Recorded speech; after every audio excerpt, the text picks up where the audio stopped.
in one game, and then they ended up losing the game by 2 points, and it was as a result of goaltending What's that? so you can't just stand underneath the hoop and wait for someone to pass you the ball. You've got to make an effort to come back and stuff. So they ended up giving away this foul, and then they scored as a result. You can't just turn around and go and just stand there and let them just. You've got to actually show willing. Some teams I think will play like the youth and stuff like that. They'll get rid of, because they can trade throughout the season and stuff. They'll sell all their players and stuff. So I think the current thinking is they're going to try and tank the season and then and start this another domination. So what do the fans think of that? Do the fans accept they turn up every week and they're hoping that they're going to lose? It gets to a certain point, because it works off, as we mentioned before, like a percent. It's not a percent. It's like a percentage of. It's not points. They don't get. It's not a league table based on you get so many points for a win. It's the percentage of games win, your win percentage, and then you go into the playoffs. So once you get to a certain number of losses, statistically you are unlikely to reach the playoffs. So it's a case of, you want to try and finish as low as you can, but obviously you've got to keep the fans happy and the sponsors happy and things like that. You want to keep the manager happy, because it won't be the manager who decides, or the coach who decides, right, we're going to just, it's going to be the higher ups who will decide it. So that happened. Very odd. Moving on to July. I don't think there was any other questions I wanted to ask you there. No, July. So we've already said about the Women's World Cup. Now finished. England women as well, very much like the men, beat everybody that they should beat. And then in the football now. And when they came up against America, was it that beat them? USA beat them. They flopped. I can't remember. I don't know whether this was for men and women, but England beat Germany in the runners-up game in the third, fourth playoff. I thought they lost. I think they beat Germany. Maybe I'm wrong. I think they lost and finished fourth, like the men's team. Women, England, women, Germany. Just for everybody who's listening, Glenn Murray's just scored for Brighton. Yeah. No, they won. They third place. England won 1-0. No, that was 2015. No, they did lose. You are right. I think. Yeah, I am. You are right. So never mind. That was obviously what I'd seen was from ages ago. Yeah. Anyway, so July. The question I'm going to ask you, because it is obviously we're going to talk about the thing that you mention every week, every week, and now you have the book to read to go with it. Which England batsman contested the super over in the Cricket World Cup final? So it was Ben Stokes and Jos Buttler. In the super over? Yeah, they were the two batsmen, yeah. They were the two batsmen who went out for the super over. I thought didn't they get to pick who faced the super over? They got them to the super over, didn't they? And they went back out. They also went back out.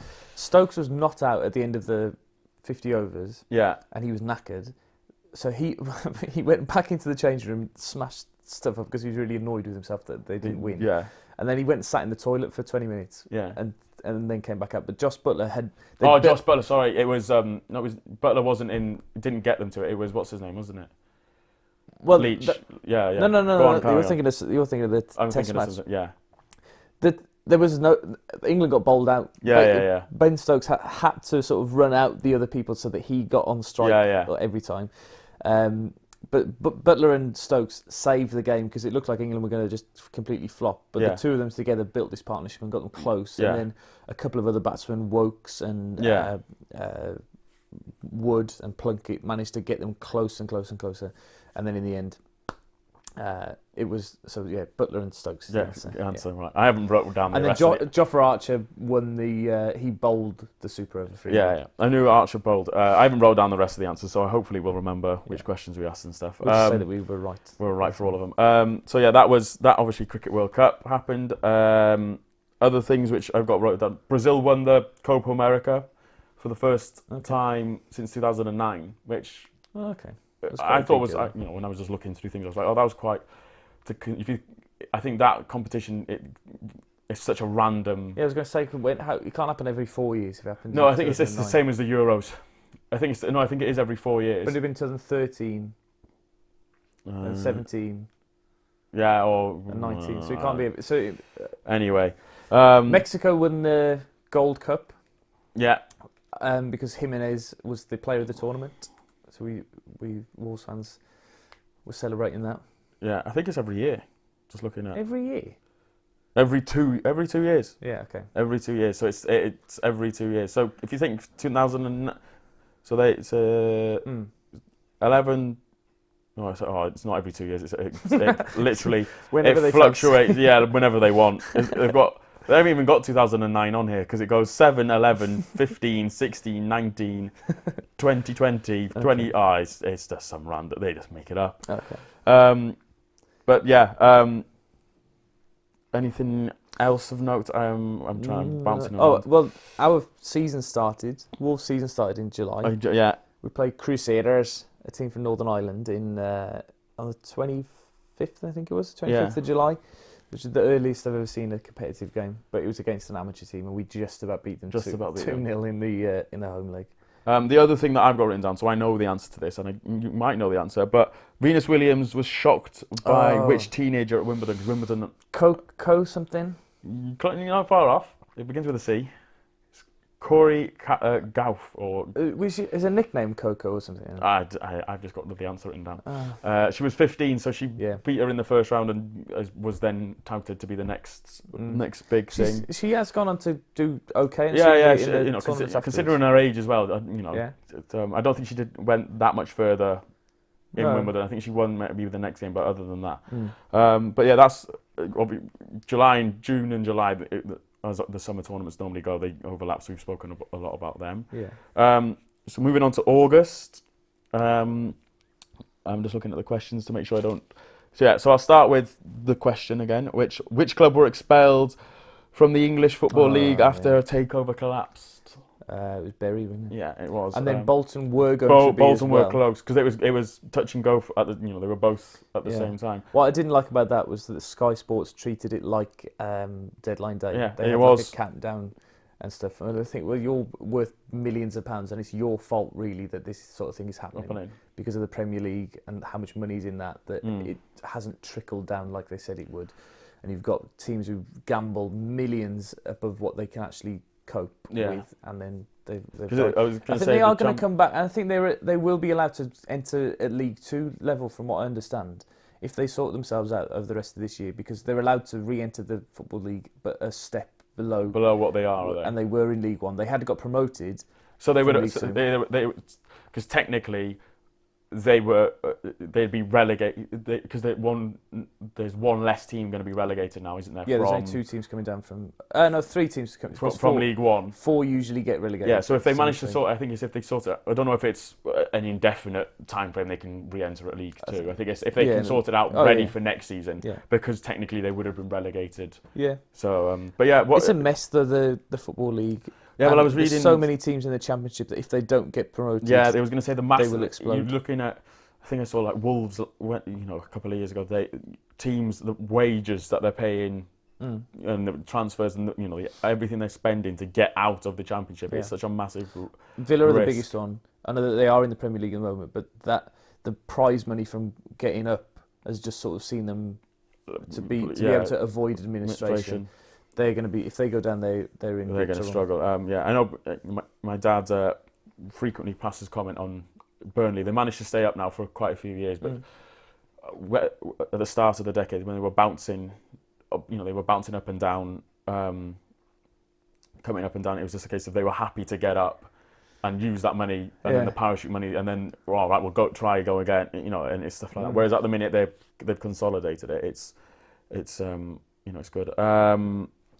I'm just checking the questions again to make sure that I'm not. There's a question here which is quite interesting actually. I don't know the answer. Which player's goal against Spurs was the first to be overturned by VAR in the Premier League? Probably a Sheffield United player. Yeah, it's going to be Ludstrom or something Billy like Sharp. Yeah. No, I don't know the answer to that. I'm not entirely sure, but I imagine it must be on the first day because Wolves had one on the Sunday against Leicester. I think we were the day we played United, so I think we were on telly, and I don't think we were the first fixture. Did the season start on a Friday?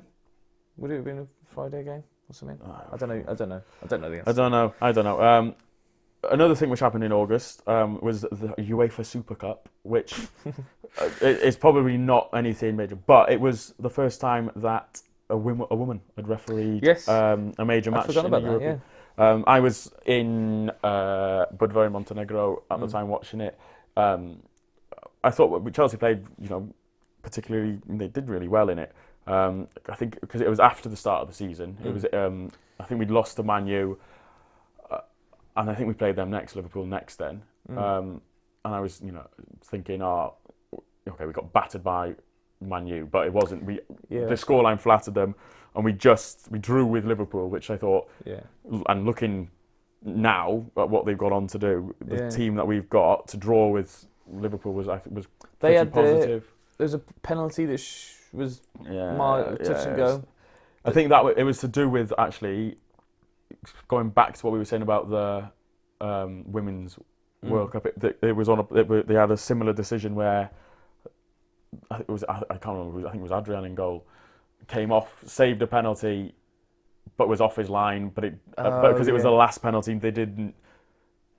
Yeah, that's right. They didn't go back and review it, but I think I can remember there being a massive farce over it. I think they did come out and clarify what had went on and stuff, but anyway. So that August. Is any other questions? A couple of the other question you'll probably know the answer. How many runs did Ben Stokes score to lead England to victory in the Ashes Test against Headingley?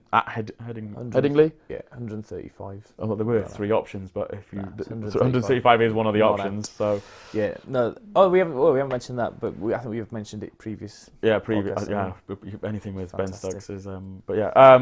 Going on to September. Now we were laughing in the car because I did tell you I'd made some notes, and September didn't seem to have much going on. So I'm just looking. Chelsea beat Wolves 5-2. Yeah, there was the Solheim Cup, which is Solheim Cup, which is the women's equivalent of the Ryder Cup. There was a really dramatic pop, wasn't there? They won it on the last one. I can't remember who it was because that was the question. Who it was? I couldn't tell you. My grandfather's just texted me because I bought him an Alexa for Christmas. Yeah. And he's just texted me saying, found another use for Alexa, helping with the crossword. The sixth letter of the Greek alphabet is Zeta. There we are. In case any of you are doing that crossword, you don't even need to ask Alexa now. Yeah. And then it was which sprinter won men's 100 metres at the World Championships in Doha? Oh, I don't know. I don't think it was Bolt, was it? No, but he's retired now. No, yeah. It's good. That's why the Olympics. Was it Adam Jamili? No, he wouldn't have won it, man. He's he's the British one. Oh, no, he's not. So I don't know if Tyson Gay or maybe Johan Blake is he back? I don't think Blake. I don't think it might. Well, yeah, we'll find out. I don't really know. But yeah, there was the US Open title. Which player won his fourth US Open title in a 5-set final? Nadal, Federer, or Djokovic? Djokovic, one of those three. Yeah. I said to you that one of the if you call it a major story, was Welsh Rugby Union and League. Gareth Thomas revealed he was HIV positive. But nobody's said it. Everybody keeps coming out going, "Oh, how brave, isn't he?" Yeah. But how thick is he to be having unprotected sex all the time? And now look what's happened to him. But as a result of that, I think he went on then to do the. Did he do it for charity? The cycle? I think it was for the sports person. Was it for Comic Relief or something like that? Yeah, I think it's Sports Relief. Oh yeah. This year, so I'm guessing it's to do with that. So, but yeah, swiftly moving on because I'm just looking. I don't know how long we've been talking, but you can probably check now. An hour. Well, we're in October. We've got 3 months, and we've pretty much done most of the things which are coming up. October. Which event did Dina Asher-Smith win at in the World Athletics Championship in Doha? I think it was the 200 metres, wasn't it? Yeah. She certainly broke records. A record. Was it the world record or was it just the British record? I can't remember. She broke a record. She broke a record. For 200 metres. Yeah. Andy Murray claimed his first ATP Tour title since his hip surgery. Do you know where? Oh, God. America. It was in Antwerp. Oh, was it? I know that because I've got it written down as one of the things. I know that he's he's injured again now, isn't he? Yeah, he's not. Pull out of the Australian Open, isn't it, this time of year? Yeah.